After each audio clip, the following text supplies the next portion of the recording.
Good evening, I'm Jeff Glore outside the Tree of Life synagogue here at the corner of Shady and Wilkins here in Pittsburgh, the normally quiet section of Pittsburgh. The Squirrel Hill neighborhood is home to a thriving Jewish community. Tonight it is mourning 11 people murdered here in a mass shooting yesterday, the deadliest attack on Jews in American history.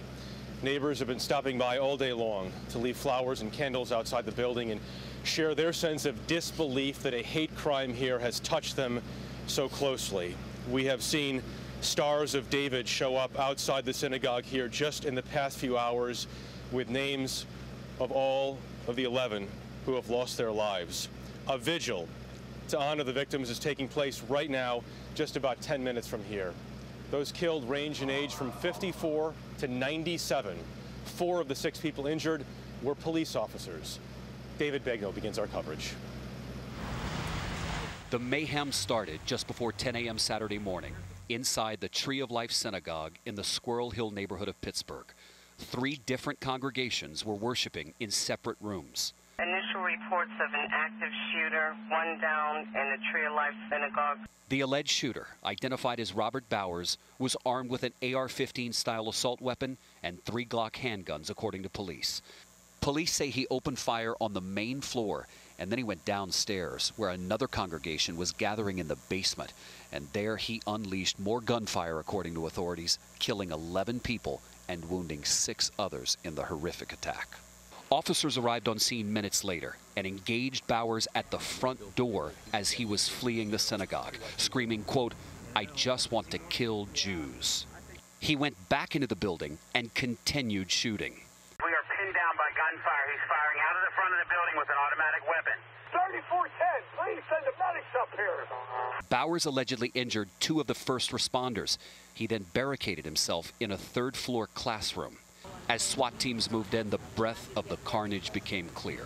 We have at least 4 down in the atrium, DOA at this time. Additional 4 victims. 4 victims, 2nd floor atrium off the front hall. Total of 8 down, 1 rescued at this time. The victims range in age from 54 to 97. 3 were female, 8 were male.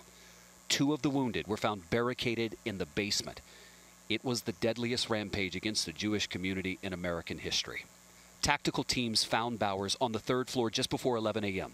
He had allegedly shot 2 more officers multiple times.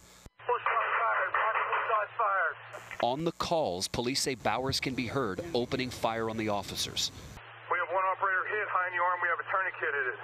Tourniquet. That's all I got right now. Shots were still going off when I came out of the room. 10 minutes later, he was wounded and forced to surrender. Be advised, we have a suspect giving us hands and view for negotiating surrender at this time. Even in custody, police say Bowers continued to spew his hateful rhetoric. Suspects talking about all these Jews need to die. We're still communicating with them.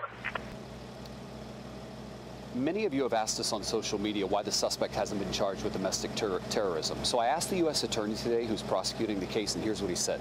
Domestic terrorism is when somebody pushes a specific ideology using violence. In this case, they say the guy was really just motivated by hatred.